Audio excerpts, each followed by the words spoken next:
Hi friends, welcome to our channel Learn to Compete. நம்ம சேனல்ல நம்ம TNPC நியூ புக் சிலபஸ் ஒவ்வொரு லெசனா cover பண்ணிட்டு வரோம். இது வரைக்கும் 6th ஸ்டாண்டர்ட் சயின்ஸ் செக்ஷன்ல இருக்க டேர்ம் 1 வந்து கவர் பண்ணியிருக்கோம். அதோட லெசன்ஸ்க்கான பிளேலிஸ்ட் லிங்க் வந்து கீழே டிஸ்கிரிப்ஷன்ல கொடுக்குறேன், செக் பண்ணி பாருங்க. இன்னைக்கு நாம பார்க்க போறது பார்த்தீங்கன்னா டேர்ம் 2ல இருக்க ஃபர்ஸ்ட் லெசன் தி ஹீட். வீடியோக்குள்ள போறதுக்கு முன்னாடி நம்ம சேனல்ல இது வரைக்கும் சப்ஸ்கிரைப் பண்ணாதவங்க சப்ஸ்கிரைப் பண்ணிக்கோங்க. அப்படியே மறக்காம பெல் ஐகானை கிளிக் பண்ணிருங்க. இந்த வீடியோ உங்களுக்கு பிடிச்சிருந்தா உங்களோட ஃப்ரெண்ட்ஸ் கிட்ட ஷேர் பண்ணுங்க. வாங்க வீடியோக்குள்ள போகலாம். இந்த லெசனை பொறுத்த வரைக்கும் நம்ம ஹீட்னா என்ன, டெம்பரேச்சர்னா என்ன, இது ரிலேட்டடா நம்ம டே டு டே லைஃப்ல என்னென்ன அப்ளிகேஷன்ஸ் இருக்கு, எங்கெங்கெல்லாம் நம்ம ஹீட் அண்ட் டெம்பரேச்சரை கிராஸ் பண்ணி வரோம், இதுக்கான வேறுபாடுகள் என்ன அப்படிங்கறத தான் வந்து இந்த லெசன் ஃபுல்லா பார்க்க போறோம். இதுல வர டேர்ம்ஸ் டெஃபினிஷன்ஸ் எல்லாமே வந்து நீங்க தெரிஞ்சு வச்சுக்கோங்க. இது வந்து ஒரு பேசிக் 6th ஸ்டாண்டர்ட்னால ஒரு பேசிக். ஓகேங்களா? லெசனுக்குள்ள போகலாம். First heat. ஹீட்டுங்கிறது வெப்பம். இந்த வெப்பத்துக்கு சில சோர்சஸ் எங்க இருந்தெல்லாம் இந்த வெப்பம் கிடைக்குது அப்படிங்கிறதுக்காக சோர்ஸ் ஆஃப் ஹீட் அப்படின்னு ஒரு டாபிக் கொடுத்துருக்காங்க. ஃபர்ஸ்ட் வந்து சன். சன்ல நமக்கு ஹீட் எனர்ஜி எப்படி கிடைக்குது? நியூக்ளியர் ஃபியூஷன் மூலியமா, அதாவது ஹைட்ரஜன் ஹீலியமா மாறனால நிறைய எனர்ஜி ஹீட்டா ப்ரொடியூஸ் ஆகுது, அது நமக்கு கிடைக்குது. அடுத்து கம்பஷன், ஏதாவது ஒன்று எரிவுறது மூலயமா. என்ன அப்படி எரிவுறதுன்னு பார்த்தோன்னா ஃபாசில் ஃபியூயல்ஸ். எக்ஸாம்பிளா இங்க வந்து would, kerosene, goal, charcoal, gasoline and petrol, oil இதெல்லாம் வந்து எக்ஸாம்பிளா கொடுத்துருக்காங்க. அடுத்து ஃப்ரிக்ஷன். ஃப்ரிக்ஷனுங்கிறது வந்து உராய்வு. ஒரு பொருளோட இன்னொரு பொருள் உராயும் போது ஒரு ஹீட் எனர்ஜி ப்ரொடியூஸ் ஆகும். அதை வந்து எக்ஸாம்பிளுக்கு வந்து இங்க நம்ம கை ரெண்டுத்தையும் சேர்த்து வச்சு நல்லா ரப் பண்ணோம்னா அது மூலமா ஒரு ஹீட் எனர்ஜி ப்ரொடியூஸ் ஆகும் அப்படின்னு எக்ஸாம்பிளா கொடுத்துருக்காங்க. Next electricity. எலக்ட்ரிசிட்டிங்கிறது வந்து பேசிக்கா இது 2வது லெசன்ல பார்க்கலாம். அதுக்கு முன்னாடி எலக்ட்ரிசிட்டினா ஃப்ளோ ஆஃப் எலக்ட்ரான்ஸ். அந்த ஃப்ளோ ஆஃப் எலக்ட்ரான்ஸ் மூலமா ஒரு ஹீட் எனர்ஜி ப்ரொடியூஸ் ஆகும். அந்த ஹீட் எனர்ஜி வந்து இங்க எக்ஸாம்பிளா கொடுத்துருக்காங்க. அதுக்கு ரியல் டைம் எக்ஸாம்பிளா iron box, water heater, electric kettle இதெல்லாம் வந்து எக்ஸாம்பிளா கொடுத்துருக்காங்க. அடுத்து நம்ம ஹீட்டோட டெஃபினிஷன் என்னன்னு பார்க்கலாம்.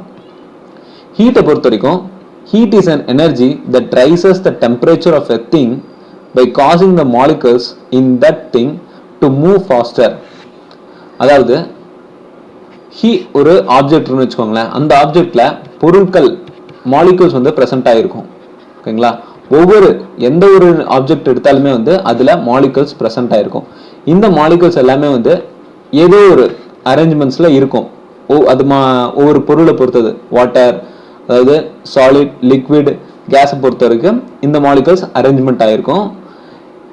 இப்ப ஏதாவது ஹீட் ஆனிச்சுன்னா இந்த மாலிகூல்ஸ் எல்லாமே வந்து வைப்ரேட்டிங் ஸ்டேஜ்ல போகும். இல்ல நார்மலாவே இந்த மாலிகூல்ஸ் எல்லாமே வந்து வைப்ரேட் ஆக ஆரம்பிச்சதுன்னா இந்த ஆப்ஜெக்டோட டெம்பரேச்சர் வந்து ரைஸ் ஆகிட்டே இருக்கும். அதுதான் வந்து ஹீட் எனர்ஜி அப்படின்னு சொல்லி சொல்றாங்க. இங்க எக்ஸாம்பிளா வந்து ஒரு பிக்சர் கொடுத்துருக்காங்க இல்லைங்களா? இது வந்து இந்த பொருளை சூடு பண்றதுக்கு முன்னாடி இருந்த மாலிகுலரோட அரேஞ்ச்மெண்ட்ஸ். இதுவே சூடானதுக்கு அப்புறம் இந்த மாலிகுலர் எல்லாமே வந்து வைப்ரேட் ஆகி வேற வேற அரேஞ்ச்மெண்ட்ஸ்ல இருக்கு. ஸோ ஒரு ஆப்ஜெக்ட்ல இருக்க மாலிகுல் தான் வந்து அதோட ஹீட் ஆர் டெம்பரேச்சரை டிசைட் பண்றது. அடுத்து heat is not a matter. ஏன்னா மேட்டருங்கிறது வந்து எந்த ஒரு பொருளோ இல்லை ஏதோ ஒரு விஷயமோ நம்ம ஸ்பேஸ்ல வந்து ஒரு சர்டைன் இடத்த வந்து ஆக்குபை பண்ணாதான் வந்து அது மேட்டருமோ. ஹீட் வந்து எந்த ஒரு இடத்தையுமே வந்து ஆக்குபை பண்றது இல்லை, அதனால அது மேட்டர் கிடையாது. அதே மாதிரி இது வெயிட் கிடையாது, ஆனா இதுக்கு லைட், சவுண்ட் எல்லாமே இருக்கும். Heat is a form of energy. அடுத்து ஹீட்டை வந்து எந்த யூனிட்ல மெஷர் பண்றாங்க அப்படின்னு பார்த்தோம்னா joule. The unit calorie is used. Unit வந்து calorie. SI unit of heat is joule. அடுத்து ஒரு ஆக்டிவிட்டி கொடுத்துருக்காங்க. அதுக்கு கீழே thermometer are used to measure temperature accurately and quantitatively. தெர்மோமீட்டருங்கிறது வந்து ஒரு device. It's a device to measure that temperature. ஒரு பொருளோட வெப்பநிலையை கண்டுபிடிக்கிறதுக்காக கண்டுபிடிச்ச டிவைஸ் தான் இந்த தெர்மோமீட்டர். இந்த தெர்மோமீட்டர் மூலியமா அக்யூரேட்டாகவும் குவான்டிடேட்டிவ்லி, அதாவது நம்பர் மூலியமா நம்ம கரெக்டான சூழலவை தெரிஞ்சுக்கலாம் அப்படிங்கிறாங்க. இதுவே நியூக்ளியர் பிளான்ட்லாம் ரொம்ப அதிகமான டெம்பரேச்சர் இருக்கும் இல்லைங்களா, அதெல்லாம் மெஷர் பண்ணதுக்கு வந்து பைரோமீட்டர் அப்படிங்கிற ஒரு டிவைஸ் யூஸ் பண்ணுறாங்க. ஸோ தெர்மோமீட்டர் வந்து ஒரு பேசிக் டிவைஸ், நம்ம ஹியூமன்ஸ்க்கு யூஸ் பண்ணலாம். இதுவே அதிகமான டெம்பரேச்சருக்கு வந்து பைரோமீட்டர் மோர் தென் 800 டிகிரி செல்சியஸ் வரைக்கும் இந்த பைரோமீட்டரால் மெஷர் பண்ண முடியும். அடுத்து டெம்பரேச்சர் பற்றின ஒரு டெஃபினேஷன் என்னன்னு பார்த்தோம்னா, measurement of warmness or coldness of a substance is known as temperature. நம்ம ஆல்ரெடி சொன்ன மாதிரி ஒரு ஆப்ஜெக்ட் இருக்குன்னா அந்த ஆப்ஜெக்டோட வெப்பநிலையை தெரிஞ்சுக்கிறது தான் வந்து டெம்பரேச்சர். அதுக்கான ஒரு சின்ன பேசிக் டெஃபினேஷனாக பார்த்துக்கலாம். இப்போ அதாவது ஒரு ரியல் டைம் எக்ஸாம்பிளாக நான் சொல்கிறேன் பாருங்க. இப்போ ஒரு வெசலில் வந்து தண்ணியை நீங்கள் சூடு பண்ணுறீங்க. சூடு பண்ணிட்டு இருக்கும் போது தண்ணியோட டெம்பரேச்சர் ரைஸ் ஆகும். அந்த தண்ணியோட டெம்பரேச்சரை மட்டும், அதாவது வெறும் வாட்டரோட டெம்பரேச்சரை மட்டும் நீங்கள் மெஷர் பண்ணிங்கன்னா அது வந்து டெம்பரேச்சர். இதுவே வெசல் ப்ளஸ் அதில் இருக்க வாட்டர், இது மொத்தத்தோட டெம்பரேச்சரை நீங்கள் மெஷர் பண்ணிங்கன்னா அது வந்து ஹீட் எனர்ஜி அப்படிங்கிறாங்க. ஓகேங்களா? அதாவது ஒரு மாலிகுல் வந்து மூவ் ஆகிட்டே இருக்கு, அந்த மாலிகுலோட ஆவரேஜ் கைனடிக் எனர்ஜியை நீங்கள் தெரிஞ்சுக்கிட்டீங்கன்னா அது வந்து டெம்பரேச்சர். இதுவே டோட்டல் கைனடிக் எனர்ஜியை நீங்கள் தெரிஞ்சுக்கிட்டீங்கன்னா அது வந்து ஹீட். ஓகேங்களா? இது மட்டும் பேசிக்கா ஒரு மாலிகுலோட ஆவரேஜ் கைனடிக் எனர்ஜியை தெரிஞ்சுக்கிட்டோம்னா அது வந்து டெம்பரேச்சர். டோட்டலாக கைனடிக் எனர்ஜியை தெரிஞ்சுக்கணும்னா அது வந்து ஹீட். ஓகே. அடுத்து SI unit of temperature is Kelvin, இல்லை செல்சியஸ் அண்ட் ஃபாரன்ஹீட்ல கூட மெஷர் பண்ணுவாங்க. அதே செல்சியஸை சென்டிகிரேட் அப்படின்னு கூட சொல்லலாம். அடுத்து பார்த்தோம்னா நம்மளோட நார்மலான ரூம் டெம்பரேச்சர் எவ்வளோ இருக்குன்னு பார்த்தோம்னா 30 டிகிரி செல்சியஸ். நெக்ஸ்ட் வாட்டர் வந்து 0 டிகிரி செல்சியஸ் வந்து ஃப்ரீஸ் ஆகும். அதே 100 டிகிரி செல்சியஸ்க்கு மேலே போனுச்சுன்னா பாயில் ஆகும் அப்படின்னு சொல்லி டிகிரி செல்சியஸ் வந்து மென்ஷன் பண்ணியிருக்காங்க.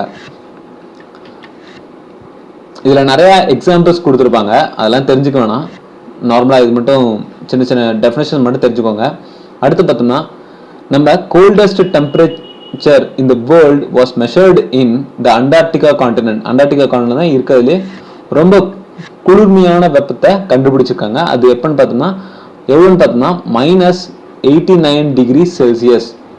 மைனஸ், அதாவது 0 டிகிரி செல்சியஸ்க்கு கம்மியாக போனால் மைனஸில் மென்ஷன் பண்ணுவாங்க. அந்த -89 டிகிரி செல்சியஸ் வந்து அண்டார்டிகாவில் பதிவாயிருக்கு. அடுத்து ஹீட் அண்ட் டெம்பரேச்சருக்கான டிஃப்ரென்ஸ் நம்ம ஆல்ரெடி பார்த்துருக்கோம். டோட்டல் வெசல் மட்டும் கால்குலேட் பண்ணால் அது வந்து heat.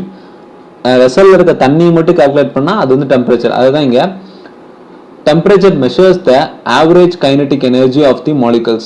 Heat measures the total kinetic energy of the molecules in a substance. ஓகேங்களா? அடுத்து இந்த ஆல்ரெடி நம்ம பார்த்துருக்கோம், ஹீட்டை வந்து கேலரியால் மெஷர் பண்ணலாம் அப்படின்னு சொல்லி. இந்த கேலரிங்கிற யூனிட்டை ஒவ்வொரு யூனிட்டுக்குமே வந்து ஒரு சின்ன டெரிவேஷன்ஸ் இருக்குது. அது மாதிரி இந்த கேலரியை எப்படி கொண்டு வந்தாங்க அப்படின்னு பார்த்தோம்னா, அதாவது ஒரு குறிப்பிட்ட ஹீட் எனர்ஜி எடுத்துக்கிட்டு 1 கிராம் ஆஃப் வாட்டரை வந்து சூடு பண்ணி 1 டிகிரி செல்சியஸ்க்கு ஹீட் பண்ணுறதுக்கான ஒரு ஹீட் எனர்ஜி தான் வந்து கேலரி அப்படிங்கிறாங்க. இப்போ 1 கிராம் ஆஃப் வாட்டரை 1 டிகிரி செல்சியஸ்க்கு ஹீட் பண்ண தேவையான டெம்பரேச்சர் ரைஸ் பண்ண தேவையான ஒரு ஹீட் எனர்ஜியை தான் வந்து கேலரி அப்படிங்கிறாங்க. ஓகேங்களா? அடுத்து ஃப்ளோ ஆஃப் ஹீட்டை இங்கே எக்ஸாம்பிளாக வாட்டருக்கு மெஷர் பண்ணியிருக்காங்க. தண்ணி எப்படி தன்னோட திசையில் போயிட்டே இருக்கும், அதே மாதிரி ஹீட்டும் வந்து அதுக்கு கிடைக்கிற திசையிலலாம் போகும் அப்படின்னு சொல்லி ஃப்ளோ ஆஃப் ஹீட்டை மெஷர் பண்ணியிருக்காங்க சொல்கிறாங்க. இதில் எக்ஸாம்பிளாக பார்த்தோன்னா தெர்மல் கான்டாக்ட் அண்ட் தெர்மல் ஈக்குலிபிரியம்னா என்ன அப்படின்னு சொல்லி கொடுத்துருக்காங்க. தெர்மல் கான்டாக்டுங்கிறது வந்து இப்போ ஒரு வெசல் இருக்கு. இந்த வெசல்ல இவங்க ஒரு சைடு இருக்க ஒரு வெசலை 2ஆக பிரிச்சிடறாங்க. இங்கே சூடு தண்ணியும் வந்து ஃபுல்லாக போர் பண்ணிக்கலாம், ஹாட் வாட்டர். ஹாட் வாட்டர், இங்கே கோல்டு வாட்டர் வச்சுருக்காங்க. ஃபார் எக்ஸாம்பிள் இங்கே வந்து ஒரு 100 டிகிரி செல்சியஸில் இருக்க ஒரு ஹாட் வாட்டர், இங்கே வந்து ஒரு 30 டிகிரி செல்சியஸில் இருக்க அதுக்கும் கம்மியாக இருக்க ஒரு வாட்டர் வச்சுருக்காங்கன்னு வச்சுக்கோங்களேன். இது வந்து இப்போ ஒரு பெரிய வெசல், அதை ரெண்டாக பிரித்து வச்சுருக்காங்க. நடுவில் வந்து ஒரு இதை வந்து ஸ்டீல்னு வச்சுக்கோங்களேன், ஸ்டீல். ஓகேங்களா? இப்போ இந்த 100 டிகிரி செல்சியஸ் இருக்க ஹாட் வாட்டர் வந்து அதோட டெம்பரேச்சரை இந்த ஸ்டீல் மூலியமா கடத்தும். ஏன்னா ஸ்டீல் வந்து it's a good conductor of heat. சூடு இது மூலியமா, அதாவது இந்த சின்ன கான்டாக்ட் மூலியமா இந்த பக்கம் இருக்க ஹீட் எனர்ஜி வந்து இந்த பக்கம் ஃப்ளோ ஆகும். அதை தான் வந்து ஒரு ஹீட் எனர்ஜி எப்பயுமே வந்து அதிகமான டெம்பரேச்சர்ல இருந்து கம்மியான டெம்பரேச்சருக்கு ஃப்ளோ ஆகிட்டே இருக்கும் எப்பயுமே. அதுதான் வந்து தெர்மல் கான்டாக்ட் அப்படிங்கிறாங்க. அண்ட் இப்போ இந்த 100 டிகிரி செல்சியஸ்ல இருந்து இங்கே 30 டிகிரி செல்சியஸ்க்கு ஃப்ளோ ஆகிட்டே இருக்கும். ஒரு கட்டத்தில் இந்த பக்கம் ஒரு 50 டிகிரி செல்சியஸ், இந்த பக்கம் ஒரு 50 டிகிரி செல்சியஸ்ல நின்றுச்சுன்னா அதை வந்து தெர்மல் ஈக்குலிபிரியம் அப்படிங்கிறாங்க. ஏன்னா இதுக்கப்புறம் எந்த ஒரு ஹீட்டுமே வந்து ஃப்ளோ ஆகாது. இதுல இருந்து இதுக்கோ ஃப்ளோ எதுவுமே இருக்காது. அதை வந்து தெர்மல் ஈக்குலிபிரியம் அப்படிங்கிறாங்க. ஸோ தெர்மல் கான்டாக்ட்னா உங்களுக்கு தெரிஞ்சுக்கும், இந்த பக்கம் இருந்து, அதாவது ஹையர் டெம்பரேச்சர்ல இருந்து லோயர் டெம்பரேச்சருக்கு ஹீட் ஃப்ளோ ஆனிச்சுன்னா அது தெர்மல் கான்டாக்ட். ஃப்ளோ ஆன டெம்பரேச்சர் ஒரு நிலையான டெம்பரேச்சர்ல நின்றுச்சுன்னா, ஒரு நிலையான வெப்ப நிலையில 50 டிகிரி செல்சியஸ்க்கு நின்றுச்சுன்னா அது வந்து தெர்மல் ஈக்குலிபிரியம் அப்படின்னு சொல்றாங்க. அடுத்து எக்ஸ்பான்ஷன் ஆஃப் சாலிட்ஸ். இதுக்கு இங்க நீங்க பார்க்கலாம். இப்ப ஒரு சாலிட், நான் ஆல்ரெடி சொல்லியிருந்த மாதிரியா ஒவ்வொரு பொருளையுமே வந்து மாலிகுலோட அரேஞ்ச்மெண்ட்ஸ் வந்து வேற வேற மாதிரி இருக்கும். சாலிடுக்கு பார்த்தீங்கன்னா அந்த மாலிகுலர் அரேஞ்ச்மெண்ட்ஸ் வந்து ரொம்ப டைட்டாக இருக்கும். லிக்விடுக்கு கொஞ்சம் லூஸாக இருக்கும். இதுவே கேஸஸ்னா ரொம்பவே ஸ்கேட்டராக இருக்கும், அங்கங்கே இருக்கும். இதை வந்து ஒரு ஹீட் எனர்ஜி பாஸ் பண்ணுறதுனால இல்லை அதை கூல் பண்ணுறதுனால இந்த மாலிகுலர் அரேஞ்ச்மெண்ட்ஸ்க்கு என்ன ஆகுது அப்படிங்கிறது தான் எக்ஸாம்பிளாக கொடுத்துருக்காங்க. இப்போ பார்த்தீங்கன்னா இங்கே ஹீட், இந்த இடத்துல வந்து சாலிட், இது லிக்விட், இது கேஸ்னு பிரிச்சுக்கலாம். ஹீட் பண்ணுற மூலியமா இந்த மாலிகல்ஸ்லாம் வந்து கொஞ்சம் கொஞ்சமாக லூஸ் ஆகிட்டு வருது, இந்த இடத்துல லிக்விட் ஆகுது. அதுவே இன்னும் ஹீட் பண்ணோம்னா இது கேஸ் ஆகி போயிடுது. இந்த ரிவர்ஸ் ப்ராசஸ் பார்த்தீங்கன்னா ஆன் கூலிங் பண்ணுறது மூலிமா கேஸ் லிக்விட் ஆகுது, லிக்விட் தென் சாலிட் ஆகுது. ஓகேங்களா? அடுத்து நம்ம முன்னாடி பார்த்த மாதிரி எக்ஸ்பேன்ஷன் ஆஃப் சாலிட்ஸ். சாலிடோட எக்ஸ்பேன்ஷனுக்கு எக்ஸாம்பிளாக பார்த்தோம்னா, ஒரு சப்ஸ்டன்ஸ் எப்பயுமே ஹீட் ஆனிச்சுன்னா அதோட எக்ஸ்பேன்ஷன் இல்லைன்னா கான்ட்ராக்ட் ஆகும். அதுதான் வந்து இங்கே எக்ஸாம்பிளாக வந்து லீனியர் அண்டு கியூபிக்கல் எக்ஸ்பேன்ஷன் அப்படின்னு சொல்லியிருக்காங்க. ஃபார் எக்ஸாம்பிள் நீங்கள் வந்து ஒரு நம்மளோட வீட்டு டோரே எடுத்துக்கலாமே. வீட்டு டோர் நீங்கள் வெளியே வந்து இரும்பு டோர் போட்டிருக்கீங்கன்னா, அதாவது சன்ரே படுற மாதிரி, சூரிய ஒளி படுற மாதிரி நீங்கள் இரும்பு டோர் போட்டிருந்தீங்கன்னா, நார்மல் இப்போ காலையிலையும் நைட்டும் திறக்கும் டோர் ஓப்பன் பண்ணும்போது ஒரு மாதிரி இருக்கும். இதுவே நீங்கள் மத்தியான டைம் நல்லா இந்த இரும்பு டோர் வந்து நல்லா ஃபுல்லாக ஹீட் ஆனதுக்கு அப்புறம் ஓப்பன் பண்ணும்போது இந்த இரும்பு டோர் ரொம்ப பிடிச்ச மாதிரியே இருக்கும், நல்லா செவுத்தோட ஒட்டின மாதிரி இருக்கும். அப்போ இந்த சன் ரேஸ் மூலிமா இந்த இரும்பு டோரில் ஹீட் ப்ரொடியூஸ் ஆகுது. ஹீட் ப்ரொடியூஸ் ஆகுறதுனால இந்த சாலிட் சப்ஸ்டன்ஸ் வந்து எக்ஸ்பேண்ட் ஆகுது. ஓகேங்களா? இப்போ புரியுதுங்களா? இதுதான் எக்ஸ்பேன்ஷன். அதாவது லென்த் வைஸாக எக்ஸ்பேன்ஷன் ஆனிச்சுன்னா அதை வந்து லீனியர் எக்ஸ்பேன்ஷன் அப்படிங்கிறாங்க. இதுவே வால்யூம் வைஸில் எக்ஸ்பேண்ட் ஆனிச்சுன்னா அதை வந்து கியூபிக்கல் எக்ஸ்பேன்ஷன் அப்படிங்கிறாங்க. இதை பற்றின பெருசான எக்ஸ்பிளனேஷன் எதுவும் கிடையாது. இங்கே 2 எக்ஸாம்பிள், ஆக்டிவிட்டியில் வந்து 2 எக்ஸாம்பிளாக ஒரு சின்ன மெட்டாலிக் ஸ்ட்ரிப் எடுத்திருக்காங்க. இந்த மெட்டாலிக் ஸ்ட்ரிப்பில் ஹீட் பண்ணுறது மூலயமா இது லீனியராக வந்து எக்ஸ்பேண்ட் ஆகும். இதை வந்து லீனியர் எக்ஸ்பேன்ஷனுக்கு எக்ஸாம்பிள் ஆகும். இது வந்து ஒரு மெட்டாலிக் பாப். ஓகேங்களா? இந்த மெட்டாலிக் பாபை ஹீட் பண்ணுறது மூலயமா ஃபர்ஸ்ட் மெட்டாலிக் பாபை ஹீட் பண்ணுறதுக்கு முன்னாடி ஒரு சர்க்குலர் ரிங்கில் உள்ளே போட்டு பார்க்குறாங்க, போகுது. இது ஹீட் பண்ணதுக்கு அப்புறமா இது கண்டிப்பாக எக்ஸ்பேண்ட் ஆகிருக்கும். இந்த எக்ஸ்பேன்ஷன் வந்து ஓவரால் டோட்டல் சர்ஃபேஸ் சொல்லுவோம் இல்லைங்களா, டோட்டலாக வந்து இன்க்ரீஸ் ஆயிருக்கு. இது வந்து கியூபிக்கல் எக்ஸ்பேன்ஷன் அப்படிங்கிறதுக்கு எக்ஸாம்பிளாக சொல்கிறாங்க. அண்டு இன்னும் சில எக்ஸாம்பிள் பார்த்தோம்னா, ஒரு நம்ம பழைய மாட்டு வண்டிலாம் பார்த்தீங்கன்னா இது வந்து இந்த வீல் வந்து உட்டனில் மேடாயிருக்கும், ஆனால் அதை சுற்றி ஒரு இரும்பு வந்து போட்டு வச்சுருப்பாங்க. இந்த வீலோட அரேஞ்ச்மெண்ட்ஸ் இல்லைன்னா ரோட்டில் போகும்போது எந்த ஒரு டேமேஜும் இந்த உட்டன் பீசஸ்க்கு ஏற்படாமல் இருக்கிறதுக்காக ரிம் வந்து போட்டு வச்சுப்பாங்க. இந்த ரிம்மை ஃபஸ்ட்டு இன்சர்ட் பண்ணுறதுக்கு முன்னாடி நல்லா ஹீட் பண்ணியிருப்பாங்க. அப்போ வந்து கொஞ்சம் எக்ஸ்பேண்ட் ஆகிருக்கும். நல்லா ரிம்மில் உட்டன் வீலில் வந்து நல்லா படுற மாதிரி அடிச்சு விட்ருவாங்க. இதை கூல் பண்ணதுக்கப்புறம் நல்லா உட்டன் வீலில் இந்த ரிம் வந்து அயன் ரிம் வந்து நல்லா ஒட்டிக்கும். அது வந்து எக்ஸாம்பிள் ஆகும். அடுத்து ரிவர்ட்டிங் வந்து ஒரு 2 மெட்டாலிக் பீசஸ் இருக்குன்னு வச்சுக்கோங்களேன். இந்த 2 மெட்டாலிக் பீசஸை இந்த இடத்துல நல்லா பலமாக அடித்தா இதோட தாக்கம் வந்து இப்படி ஆகிடும். ஸோ இதோட தாக்கம் இங்கேயும் இருக்கும். அப்போ இது 2 மெட்டாலிக் பீசஸும் வந்து ஒட்டிக்கும். இதுதான் வந்து ரிவர்ட்டிங் ப்ராசஸ் அப்படிங்கிறாங்க. இந்த ரிவர்ட்டிங் ப்ராசஸ் அப்போ நல்ல ஒரு ஸ்டீல் பிளேட்டை 2 சேர்த்து வச்சு அடித்து ஹீட் பண்ணுறாங்க. அதுக்கப்புறம் கூல் பண்ணாங்கன்னா இந்த மெட்டாலிக் பீசஸ் பிரியாது. அடுத்த எக்ஸாம்பிளாக வந்து இங்கே ரயில்வே ட்ராக்ஸ்லாம் பார்த்தீங்கன்னா ஒரு ட்ராக் இவ்வளோ தூரம் இருக்குன்னா இந்த இடத்துல ஒரு சின்ன கேப் இருக்கும். இந்த சின்ன கேப் வந்து சம்மர் டைமில் வந்து ஃபில் ஆகிறதுக்காக. ஏன்னா நீங்கள் ட்ராக் ஃபுல்லாக கனெக்ஷன் நல்லா வந்து கண்டினியூவாக போட்டுகிட்டே இருந்தீங்கன்னா அது எக்ஸ்பேண்ட் ஆகிறதுக்கான கேப்பே இருக்காது. அந்த எக்ஸ்பேண்ட் ஆகுறதுனால தான் இந்த கேப் வந்து விட்டு வச்சுருக்காங்க. அடுத்து ரோட்டில் பார்த்தோம்னால ரோடுக்கு எக்ஸாம்பிள் பார்த்தீங்கன்னா இப்போ நீங்கள் பிரிட்ஜ் மேலே போகிறோன்னு வச்சுக்கோங்களேன், திடீர்னு டடக்குன்னு சவுண்ட் இருக்கும். அந்த சின்ன கேப்ஸ் இருக்கும்.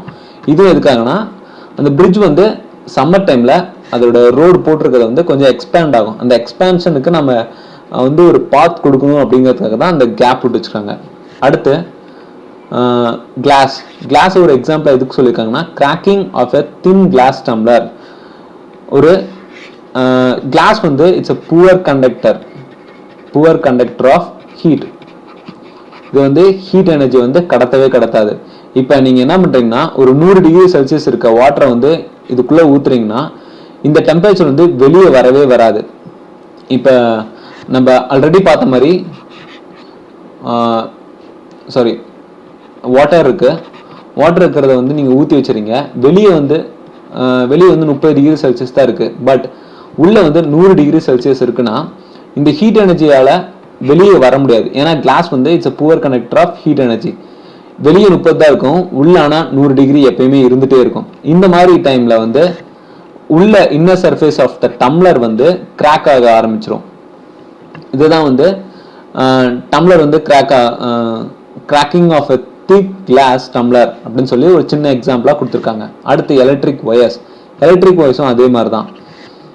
இப்போ நீங்கள் ஹைவேஸ்லாம் போகும்போது ஹெச்பி லைன்லாம் பார்த்தீங்கன்னா சம்மர் டைமில் வந்து இந்த கம்பிங்லாம் வந்து நல்ல ஸ்விங்கிங்கில் இருக்கும். இதுவே வின்டர் டைமில் பார்த்தீங்கன்னா நல்லா ஸ்ட்ரைட்டான இதில் இருக்கும். இது வந்து ஒரு எக்ஸாம்பிளாக கொடுத்துருக்காங்க. ஓகேங்களா? ஸோ இதில் நல்ல பேசிக்கான எக்ஸாம்பிள்ஸ் தான் கொடுத்துருக்காங்க. அடுத்து பார்த்தோம்னா நம்ம சில லேப் எக்யூப்மெண்ட்ஸ்லாம் வந்து லேப் எக்யூப்மெண்ட்ஸ்லாம் வந்து கிளாஸ் வந்து உடையறதுக்கான வாய்ப்புகள் இருக்குமே, நிறைய டெம்பரேச்சர் அதிகப்படுத்துவாங்களே அப்படின்னா அதை ஸ்பெஷலான ஒரு மெட்டீரியலான பைரக்ஸ்